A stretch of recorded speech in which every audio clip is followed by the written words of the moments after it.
जब आप लैंड में पैसा इन्वेस्ट करने का सोचते हैं, आपके दिमाग में बहुत सारे क्वेश्चन आते होंगे।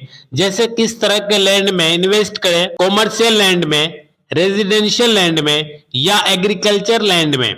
लैंड कितने प्रकार के होते हैं?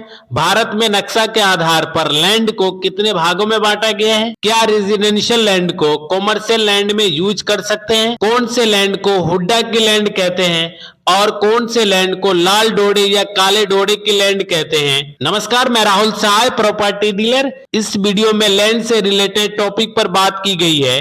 वीडियो को बिना स्किप किए हुए ध्यान से देखें और सुने। अगर आप पहली बार हमारे चैनल पर आए हैं तो हमारे चैनल को सब्सक्राइब करें। वीडियो शुरू करते हैं। लैंड को कई कैटेगरी में बांटा गया है। पॉपुलर 6 कैटेगरी है जो इस प्रकार है। एग्रीकल्चर लैंड, वो जमीन या लैंड जिस पर फसल या छोटे छोटे पेड़ पौधे उगने में सुटेबल हो, उसे एग्रीकल्चर लैंड कहते हैं। एग्रीकल्चर लैंड भी 2 प्रकार के होते हैं।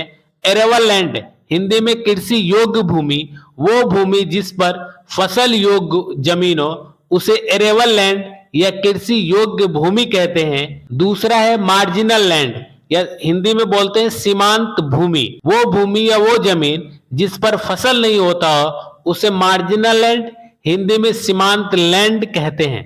दूसरा कैटेगरी हमारा है कॉमर्शियल लैंड या इंडस्ट्रियल लैंड, वो जमीन जिस पर कॉमर्शियल यूज के लिए होता हो, जैसे बड़े बड़े वेयर हाउस हो गया, फैक्ट्री हो गया, बड़े बड़े ऑफिस हो गया, फार्म हाउस के लिए यूज होता है।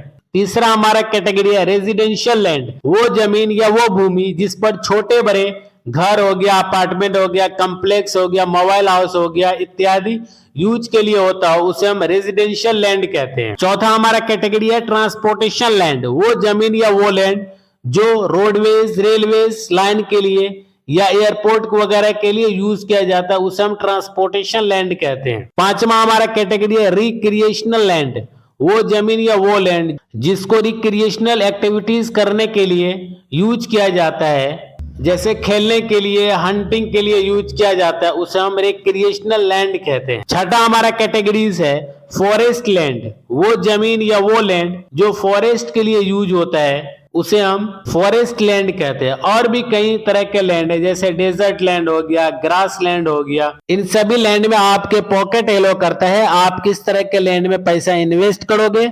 आप ज्यादा लैंड में पैसा इन्वेस्ट करना चाहते हैं तो आपके लिए कॉमर्शियल लैंड एक अच्छा ऑप्शन बन सकता है। अगर आप कम बजट इन्वेस्ट करना चाहते हैं तो रेजिडेंशियल लैंड आपके लिए गुड ऑप्शन बन सकता है। Hooda land, Haryana urban development authority land. Hooda land Haryana government authority के द्वारा जो लैंड पब्लिक को अलाउ की जाती है उसे हुड्डा की जमीन या लैंड कहते हैं। सेक्टर जितने भी कटे हुए हैं वो सभी का सभी हरियाणा गवर्नमेंट अथॉरिटी के द्वारा ही कटा है, जिसका अपना एक अलग प्रोसेस होता है। हालांकि अब हुड्डा का नाम को बदलकर हरियाणा शहरी विकास प्राधिकरण HSVP रखा गया है। इसका स्थापना 30 अप्रैल 1977 को हुआ था।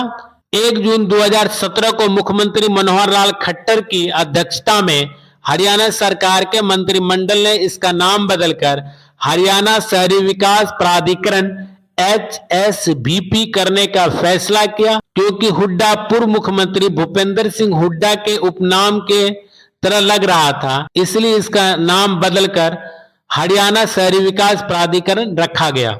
हरियाणा के कुछ एरिया जो हरियाणा शहरी विकास प्राधिकरण के अंतर्गत आता है, जैसे फरीदाबाद जोन हो गया, गुड़गांव जोन हो गया, हिसार जोन हो गया, पंचकुला जोन हो गया, रोहतक जोन हो गया। लाल डोरा या काला डोरा की जमीन मैं आपको वीडियो में लकीर के माध्यम से समझाता हूँ। ये जो काला लकीर के राइट में जो भी जमीन है वे सभी काला डोरा या काले डोरी की जमीन कहलाता है। लाल लकीर के लेफ्ट में जो भी जमीन है वे सभी लाल डोरे की जमीन कहलाती है। लाल डोरा और काला डोरा की जमीन में सबसे बड़ा एक ही अंतर है, लाल डोरा की जमीन का कोई राजस्व रिकॉर्ड, रेवेन्यू रिकॉर्ड नहीं होता है और काला डोरा की जमीन की राजस्व रिकॉर्ड यानी रेवेन्यू रिकॉर्ड होता है। लाल डोरा सिस्टम अंग्रेजों ने सन 1908 में शुरू किया गया था।